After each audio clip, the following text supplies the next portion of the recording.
Hello everyone, welcome back to At a Spec Guide. I'm Max. You join me today to have an updated conversation about the 2024 EV tax credit and the option people will have to transfer it to their dealer, meaning in effect they get a point of sale cash down, right, price reduction on the electric car they're buying, assuming it's eligible. If you're curious about which vehicles are eligible, the gross income limits, all that, check out the previous video I did. That stuff still applies, info card up there somewhere.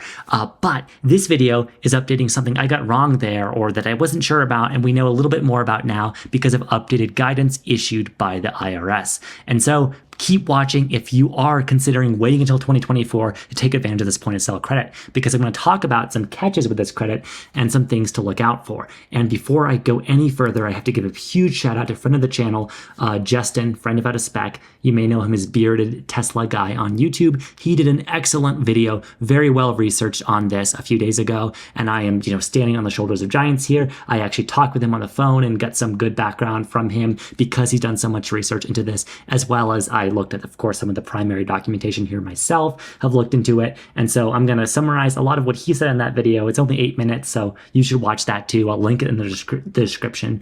But I'm also going to add in some of the other qualifications that I think are interesting and might catch some people up when they are considering taking advantage of this tax credit transfer.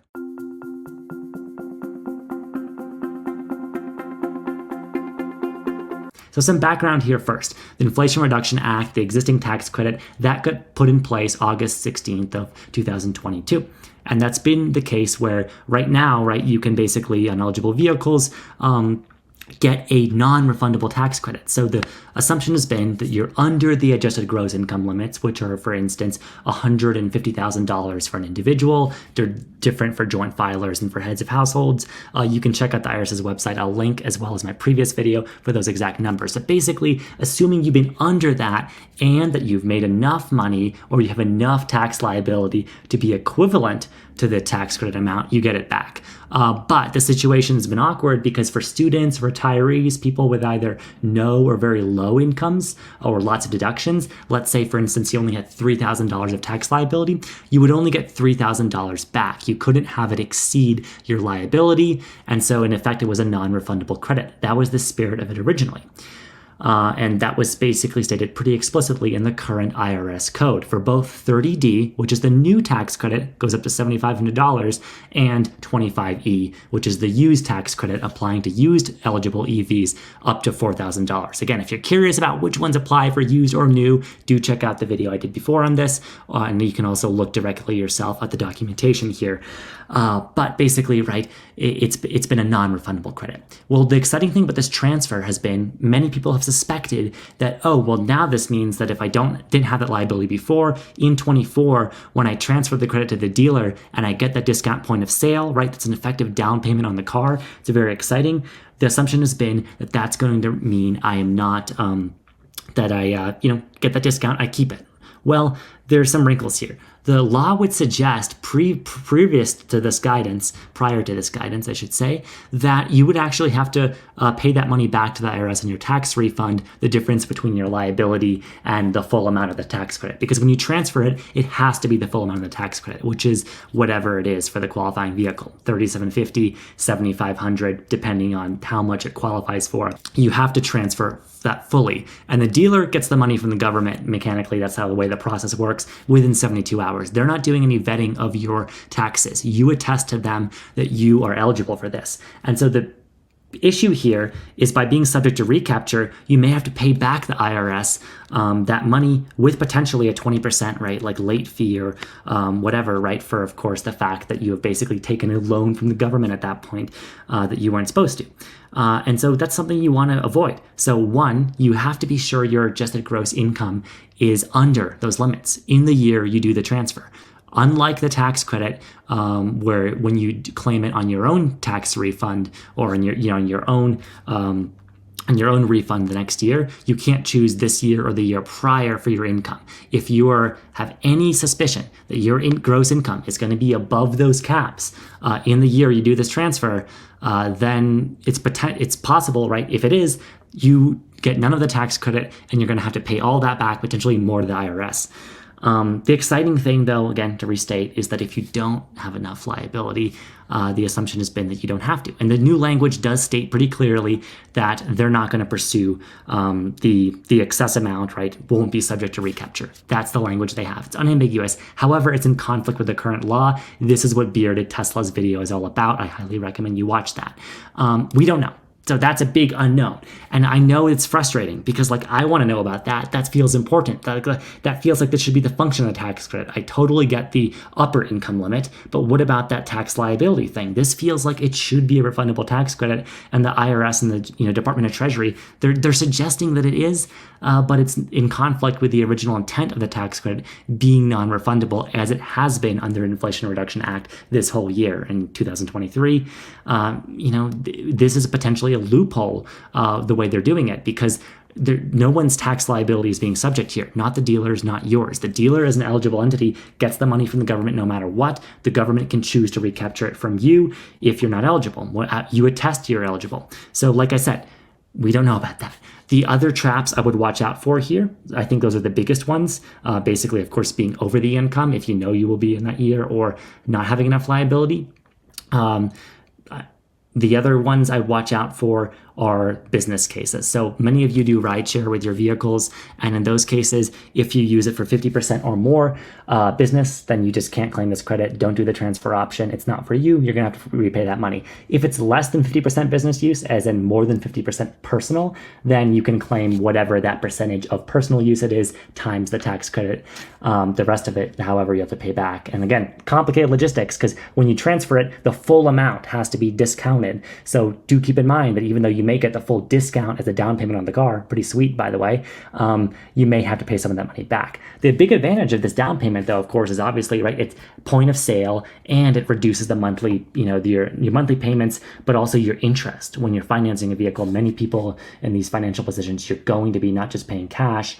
You have the down payment with interest rates where they are. That means you're paying less interest because you have more down on the car, thanks to the government. That's cool. You just have to be sure you're eligible. So business use case, gross income, the tax liability to begin with, to be absolutely sure that one is an uncertain point, and it's very frustrating.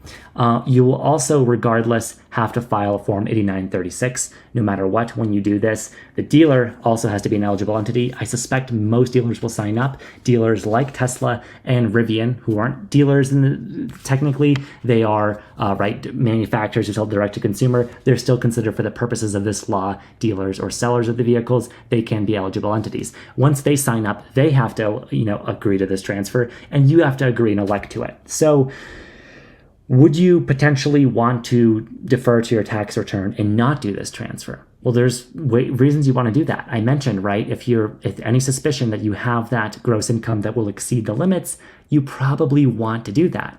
It's probably in your interest because you don't want to be subject, again, to that recapture and paying the government back. And then you also have to consider that dealers could be dealers, and there's nothing stopping them from, despite them being required by this law or by this guidance to give the full credit to you and disclose the MSRP of the vehicle. They could throw in other fees, like a processing fee or whatever, that they basically add on to the vehicle purchase price. And so they're technically, giving you the discount, $3,750, $7,500, whatever it is, but it's very possible that they're going to add their own fees. You got to, if dealers are going to be dealers, careful with what they're doing. The most surefire way still, if you have the tax liability, would be to wait and do that tax return method at the end of the year, even though I know, right, money now is better than money later.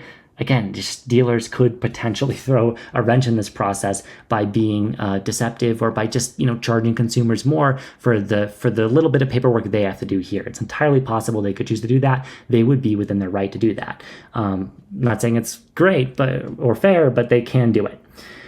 Those are the big pitfalls to watch out for. Now, I do want to mention also that you can comment on this. And there is a public comment period until December 11th. So I highly advise, I will link this in the description. the actual rules and everything, but also the docket here on regulations.gov. You can submit a public comment if you're basically have concerns about this, about what the IRS has said as guidance, and make clear, hey, this should be effectively refundable if it's transferred, and just make your voice heard. You absolutely can do that. Public comment is encouraged. If you're a U.S. citizen, please consider doing that. I will link that. So that is an opportunity. This goes into effect January 1st, but the deadline again for that is December 11th. It applies to both 25E, the used tax credit, and 30D, which is the new vehicle tax credit. Lastly, I want to talk about in 2024 eligibility. It's still an unknown in terms of there being a stricter requirement now where there's a ban potentially on vehicles that have battery components from foreign entities of concern. Chiefly, this could affect the Tesla base Model 3 and Model Y rear-wheel drive, as well as potentially the Mustang Mach-E, because they have batteries that are made by CATL, a Chinese company who as of yet has not built a U.S. plant. And so depending on how strict the U.S. is with its interpretation of what are entities of foreign concern, then they may either half the tax credit from $7,500 to $3,750 for those Teslas, or they might not be eligible entirely. So if you're interested in those Teslas now and you have the tax liability and you're under the gross income limit and you want to realize the tax credit now on one of those vehicles, maybe you should consider buying one of those before the start of next year, 2024. Lastly, before I close off, I keep saying lastly, but this is the last thing I promise. I always want to mention state programs. New Jersey has a sales tax exemption on EVs up to $4,000, as well as a rebate that's applied point of sale. So in addition to paying no sales tax on EVs for personal use, you also get up to $4,000 of a rebate.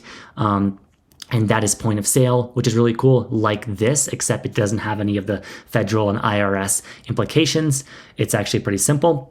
The program does have some limitations in New Jersey, like it's subject, of course, to being funded, and sometimes it runs out of money. So it's not always clear when it's active and when it isn't. Currently, though, I understand it is. My home state, Colorado, has an awesome state tax credit of $5,000, a flat amount on qualifying EVs.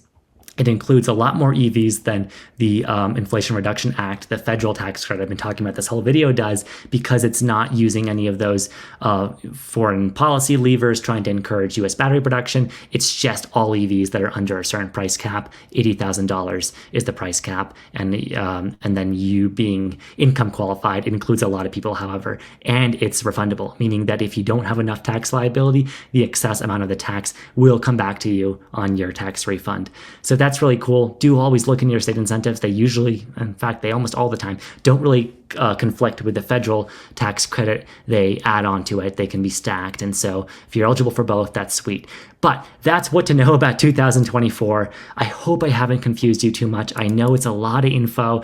It's a really in-depth topic to discuss. I am not a CPA. I am not a financial expert. So take with this as you will. This is just my kind of me reading through it, interpreting it, a lot of, again, piggybacking on the work that Bearded Tesla Guy has done, but also just amending that prior video I did to clear up some confusion about what's happening. I will update you as soon as I can about the status of this, liability situation for folks who don't have enough liability and who are hoping to realize the full tax credit next year. I really want to know, it's a big question, right? It's so exciting to think that could be a possibility because, again, students, retirees, they're going to be potentially now getting this tax credit, and it feels like they're the audience for which it's intended. But we just have to make sure that complies with the law, and that's actually the way it's going to work, and all of the other pitfalls I mentioned, like dealers being dealers. So I hope I've given you something to think about and chew on. If you still have questions on this topic, please leave a comment on this video. I do want to encourage healthy discussion here,